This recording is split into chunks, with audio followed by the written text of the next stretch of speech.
आजादी का अमृत महोत्सव।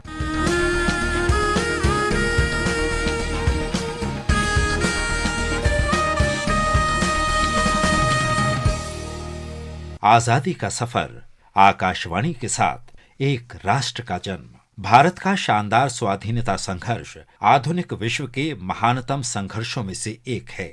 आकाशवाणी आपके लिए रोजाना ला रही है इस शानदार संघर्ष की एक झलक।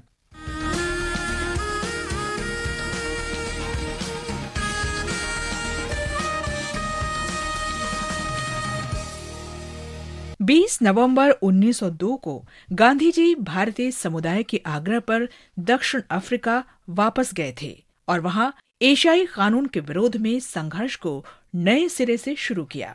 ऐसे ही एक कानून एशियाटिक लॉ अमेंडमेंट ने ट्रांसवाल प्रांत में रह रहे भारतीयों को एशियाटिक्स रजिस्ट्रार के पास पंजीकरण कराने के लिए व्यक्तिगत रूप से उपस्थित होकर जांच कराने, उंगलियों के निशान देने और पंजीकरण प्रमाण पत्र हर समय साथ रखने के लिए विवश कर दिया था। अन्यथा भारतीयों और अन्य एशियाटिक्स को जुर्माना, जेल या निष्कासित होना पड़ता था। इसे काला कानून कहा गया। जब 1 जुलाई 1907 को प्रमाण पत्र कार्यालय खुले तो कार्यालयों के बाहर रजिस्ट्रों के ढेर लगा दिए गए और पंजीकरण करने के लिए भारतीयों को अंदर जाने से रोक दिया गया। उन्हें मंदिरों, मस्जिदों और गिरजाघरों से भी असहयोग का समर्थन मिल गया। शुरू में इसे पैसिव रेजिस्टेंस कैंपेन कहा गया, लेकिन बाद में गांधी जी ने इसे सत्याग्रह का नाम दिया। पंजीकरण बंद होने तक क्षेत्र में 13,000 में से केवल 511 ने ही पंजीकरण कराया था। जनवरी 1908 में गांधी जी को गिरफ्तार कर लिया गया। पंजीकरण से मना करने वाले सत्याग्रही लोगों से शीघ्र ही जेलें भरने लगीं। बाद में उसी महीने सेना के नेता जनरल जेसी स्मट्स को बातचीत के लिए विवश होना पड़ा। गांधी जी और अभियान के अन्य नेता जेल में थे, इसलिए जनरल स्मट्स ने चेतावनी जारी की, यदि भारतीय स्वयं पंजीकरण कराएंगे तो ब्लैक एक्ट यानी काला कानून वापस ले लिया जाएगा और कैदी रिहा कर दिए जाएंगे। अभियान की तरफ से गांधी जी इस बात पर सहमत हो गए। जैसे ही समझौते की बात फैली, अभियान में शामिल कुछ लोगों ने खुद को ठगा हुआ महसूस किया। फरवरी के मध्य में गांधी जी पर हमला किया गया और पंजीकरण कार्यालय जाते समय क्रोधित सत्याग्रही लोगों के समूह के हमले में वो घायल हो गए। उन्होंने जनरल स्मट्स पर विश्वास दोहराया और स्वयं का पंजीकरण कराया। जल्द ही स्मट्स ने एक बिल प्रस्तुत किया जिसमें स्वयं पंजीकरण कराने वाले लोगों को मान्य ठहराने की बात थी, लेकिन ब्लैक एक्ट के बारे में वे अपनी बात पर अटल नहीं रह सके। गांधी जी ने उन्हें अपना वायदा पूरा करने और कानून वापस लेने के लिए 16 अगस्त 1908 तक का समय दिया।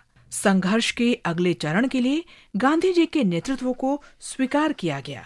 जनरल स्मट्स को अंतिम चेतावनी जारी की गई कि ब्लैक एक्ट वापस ले, वरना पंजीकरण प्रमाण पत्र जला दिए जाएंगे। आखिरकार सत्याग्रह कर रहे लोगों ने 2000 पंजीकरण प्रमाण पत्रों को आग के हवाले कर दिया।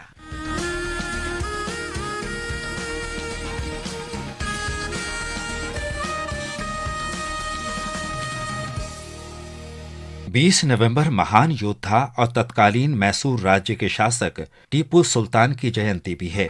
उनका जन्म 20 नवंबर 1750 को बंगलुरु के देवनहल्ली में हुआ था।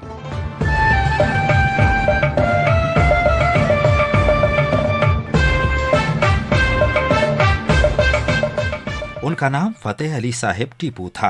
वो मैसूर के सुल्तान हैदर अली के सबसे बड़े पुत्र थे। टीपू को कम उम्र से ही युद्ध का प्रशिक्षण दिया गया और ब्रिटिश ईस्ट इंडिया कंपनी जैसे शत्रुओं के विरुद्ध अभियानों में वे अपने पिता के साथ रहे। मैसूर के टाइगर के नाम से प्रसिद्ध टीपू ने ईस्ट इंडिया कंपनी के विरुद्ध कई सफल युद्ध लड़े। सबसे पहले उन्होंने 15 वर्ष की उम्र में लड़ाई लड़ी। 1780 में टीपू ने पुल्लीलुर के युद्ध में ईस्ट इंडिया कंपनी के कर्नल बेल्ली को पराजित किया।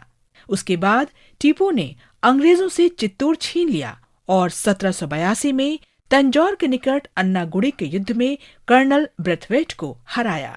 टीपू रॉकेट के इस्तेमाल में भी निपुण थे।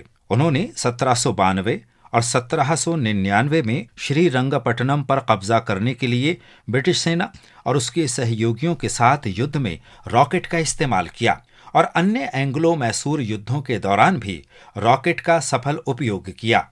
1799 में पराजय के बाद अंग्रेज इन रॉकेट को ब्रिटेन ले गए और रिवर्स इंजीनियरिंग के जरिए नए रॉकेट बनाए। फ्रेंच कमांडर इन चीफ और बाद में सम्राट बने नेपोलियन ने भी टीपू से गठजोड़ करना चाहा था। टीपू अंतर्राष्ट्रीय व्यापार में विश्वास करते थे। उन्होंने प्रशासनिक प्रणाली को औचित्यपूर्ण बनाया और स्थानीय उद्योगों को प्रोत्साहित किया। उन्होंने नए सिक्के चलाए और नया कैलेंडर जारी किया।